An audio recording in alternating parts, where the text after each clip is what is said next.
లేదా 3.5 years నుంచి జడా శ్రావణ్ కుమార్ కు నాకు పుస్తకట్లేదు. ఎందుకు? పెద్దిరెడ్డి రామచంద్రారెడ్డికి అమ్ముడుపోయాడు. కానీ 3 నెలల క్రితం వరకు కూడా పెద్దిరెడ్డి రామచంద్రారెడ్డి పైన జగన్మోహన్ రెడ్డి సర్కార్ పైన చాలా పెద్ద ఎత్తున విమర్శలు చేస్తూ వచ్చారుగా. ఈరోజు ఇన్ఫాక్ట్ నిన్న కూడా మాట్లాడారు. నేను అంటున్నా, పెద్దిరెడ్డిని ఏమన్నా విమర్శించాడండి? నేను ఒకటే అడుగుతున్నా, జగన్మోహన్ రెడ్డి వేరు, పెద్దిరెడ్డి రామచంద్రారెడ్డి వేరు. అవునా?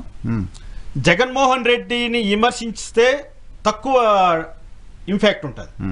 పెద్దిరెడ్డి రామచంద్రారెడ్డి విమర్శిస్తే బుల్డోజ్ చేసేస్తాడు. ఒకటి.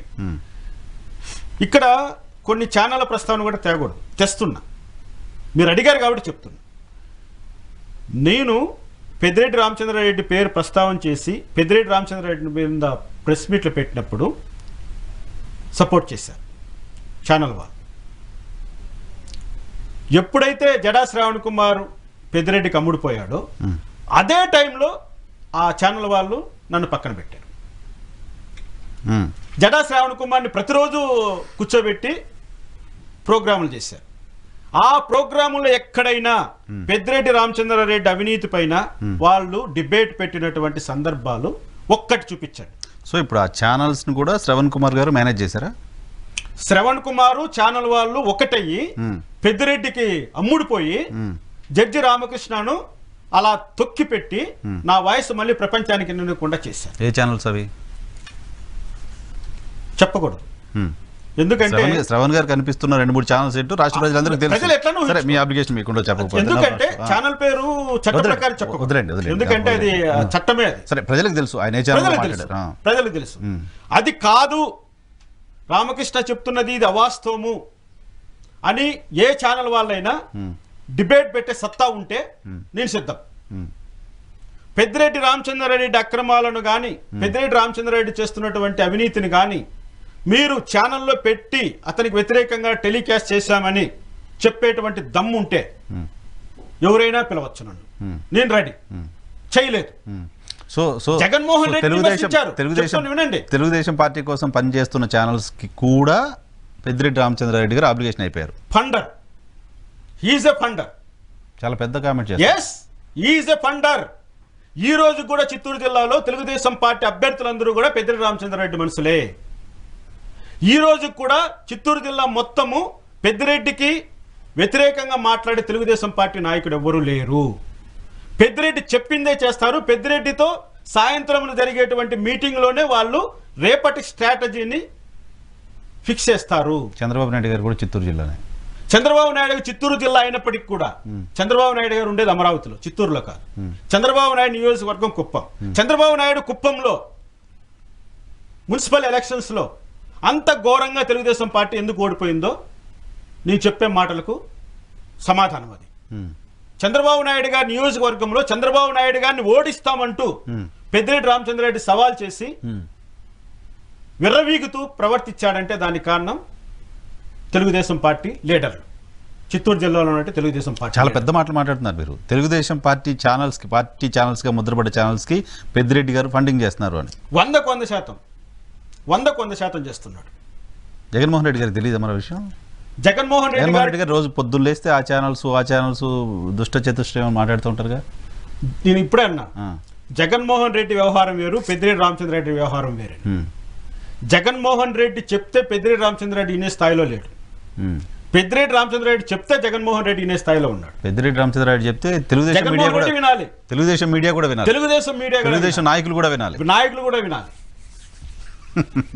ఒక లోకల్ పర్సన్ గా, ఒక చిత్తూరు వాసిగా 24 గంటలు పెద్దిరెడ్డి రామచంద్రారెడ్డిపై యుద్ధం చేస్తున్న వాడిగా. సరే, మళ్ళీ మనం వెనక్కి వద్దాం, శ్రవణ్ గారి దగ్గరికి వద్దాం. ఇంతకుముందు మనం మాట్లాడుతున్నాం, శ్రవణ్ గారి గురించి మాట్లాడుతున్నాం. సో ఆ ఛానల్స్ని ఇన్ఫ్లుయెన్స్ చేస్తూ మీకు వ్యతిరేకంగా పనిచేశారు శ్రవణ్ గారు. 100% చేశాడు. నాకెంత ద్రోహం చేశాడంటే, నేనంటే ఒక చదువు అయిపోయింది, ఒక ఉద్యోగంలో చేరిపోయాను, ఉద్యోగం చేశాను, ఓకే రైట్, ఇంకా నా లైఫ్ ఎట్లా పోయినా కూడా దాన్ని వదిలేస్తాం.